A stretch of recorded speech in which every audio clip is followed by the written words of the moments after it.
Hello everyone, welcome to a video. I haven't uploaded a video in a long time, but this deserved a video. This is the Pioneer XDP-100R K. This is a brand new product from Pioneer in collaboration with Onkyo. Onkyo have the DP-X1, Pioneer released the XDP-100R. This will retail for about 500 British pounds in the UK and around 700 US dollars in the States. I bought this for a few reasons, which I will explain at the end of the video. I'll do a personal ending so that you guys can just simply watch the unboxing, see what the product looks like, see the user interface, and then if you really want to know why I bought this product, you can just see all the way to the end and you'll know. So anyway, here is the packaging. As you can see, we've got Pioneer XDP-100R K. We've got a picture of the device on the front. Simply got a picture of the side. On the back we've got some specs which I will show you. 2 seconds.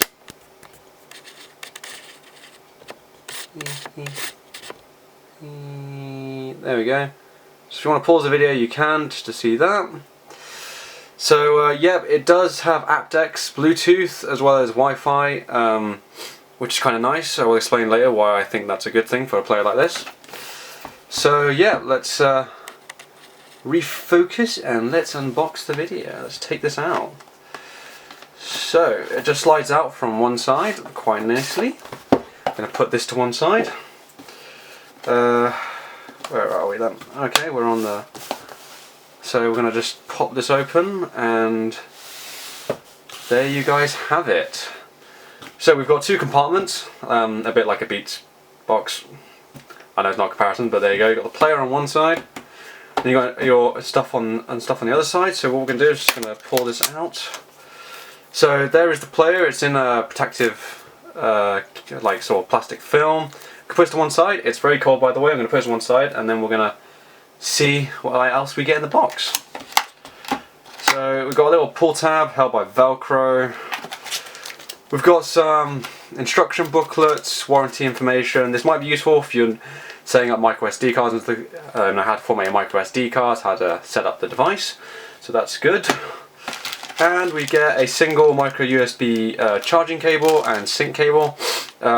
This would be handy. I have actually a 2 USB port wall adapter which I use to charge my phone, and I will be using it to charge this up every night, so that's good.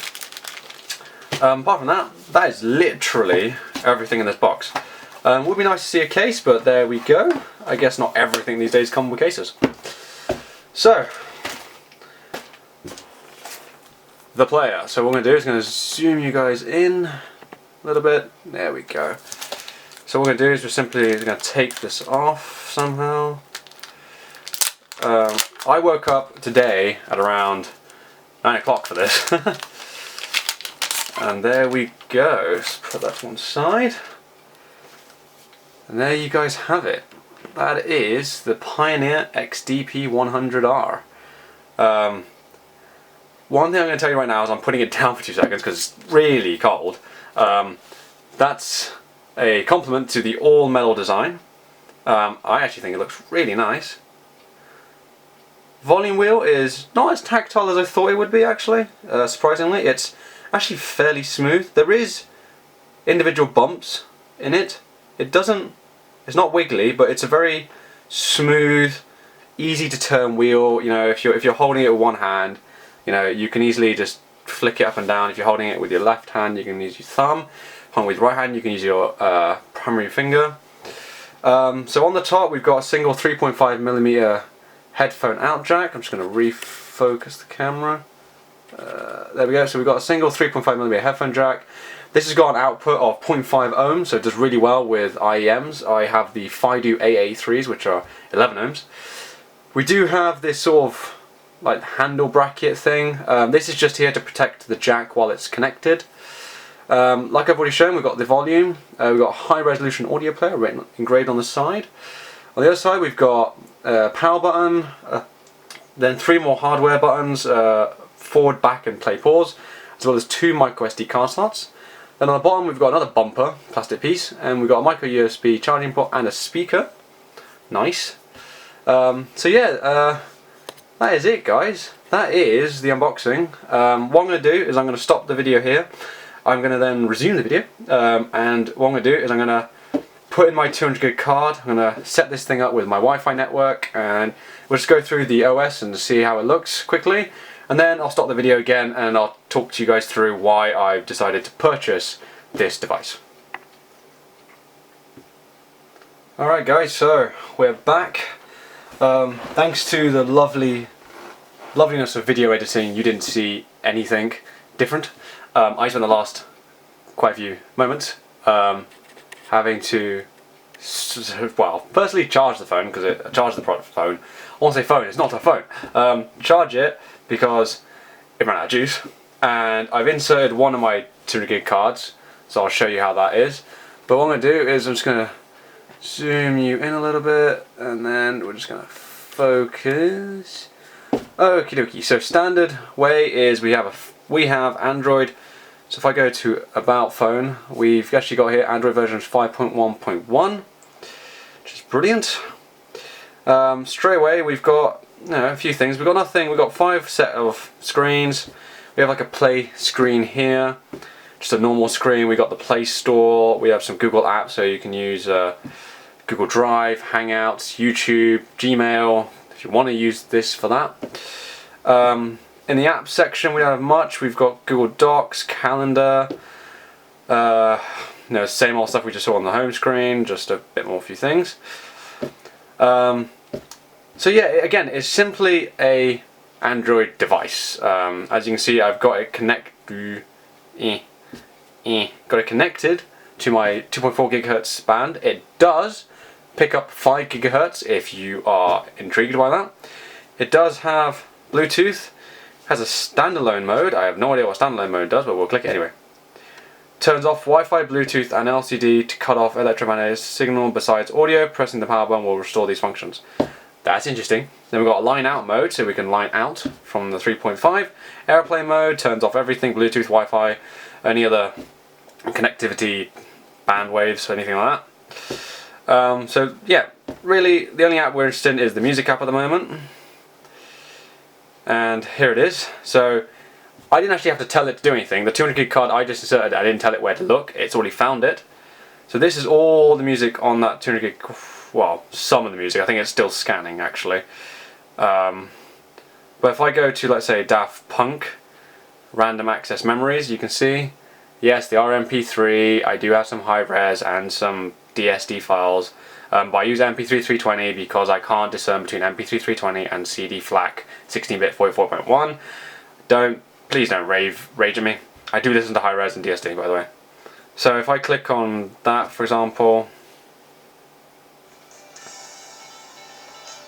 and I will turn the volume right down because I don't want to get copyrighted on this one. So as you can see, we've got volume score reel, fairly nice. And click out, and we've got the background artwork. We've got details of it, so it's pop, it's 10 meg file, 44.1 kilohertz file, 2013. We can put the EQ on. We've got a few other DSP settings on this right hand side here.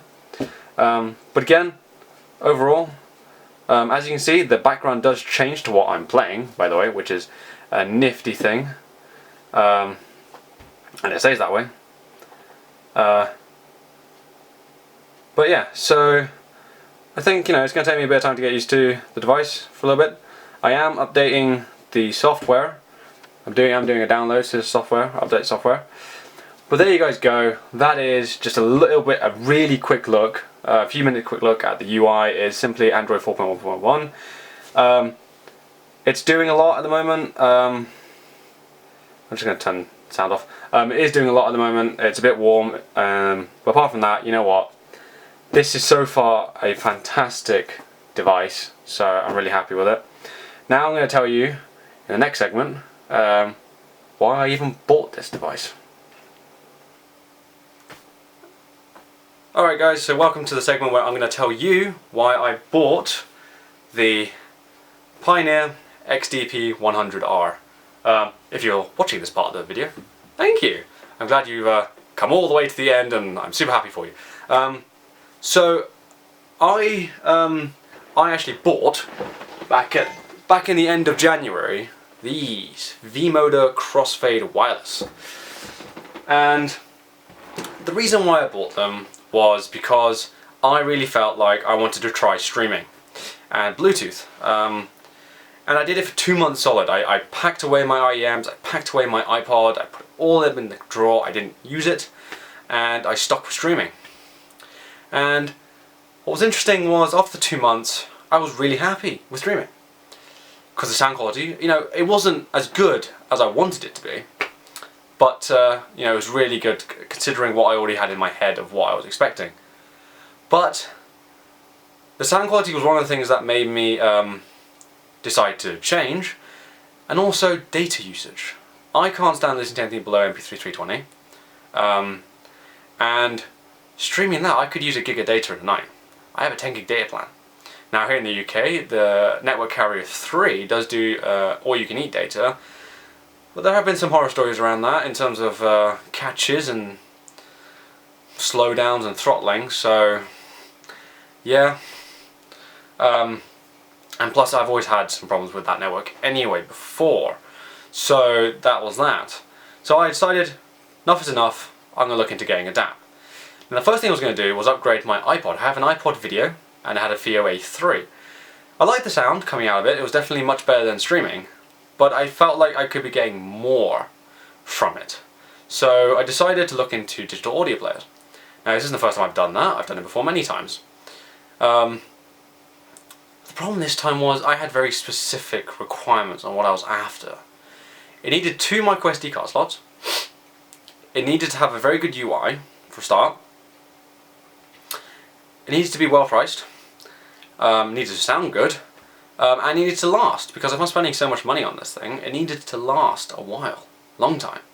In fact, if you see back there, that is one of the speakers for my 1996 hi-fi system. That's a 20-year-old hi-fi system, and it hasn't put a foot wrong, and it's still going super strong, but that was expensive back in the day. So when I looked at the FiO X5, I was like, okay, 2 micro SD cards, check. Great sound quality, check. But the UI, not so check, and the usability with the click wheel and stuff, I'm kind of a bit off click wheels. I mean, no offense, but we're not in 2001. Yeah, it's 2016. Realistically, we should be having touchscreens, if all honesty. So then, naturally, you're going to say exactly what I'm about to say. I looked at the Ibasso DX80. The Ibasso DX80, it had 2 micro SD card slots. It apparently sounded good. There's a few problems. The CS4398 DAC chip inside is, well, it's a bright and forward DAC when you consider its tonality, and my FiO A3s are bright and forward, so I'd be doubling that. I don't think that's a good thing. Also, I don't particularly like the look of it. I think if they went for the full screen size design and got rid of the 3 front layer buttons, and the side buttons look a little bit cheap in my opinion, but again, it looks good for some people. For me, it wasn't great, and to be honest, looks to some may feel like a picky thing, but when I buy something, I look at the overall package, I don't just look at one thing. And then I saw the Pioneer XDP-100R, and this is getting really hot. It's doing a lot of things, by the way. And so I saw it and I was like, okay, price is a bit high, you know, £500. And so I looked at it and said, okay, it's a 4.7 inch touchscreen, check, so using it is easy, it's just like using a phone.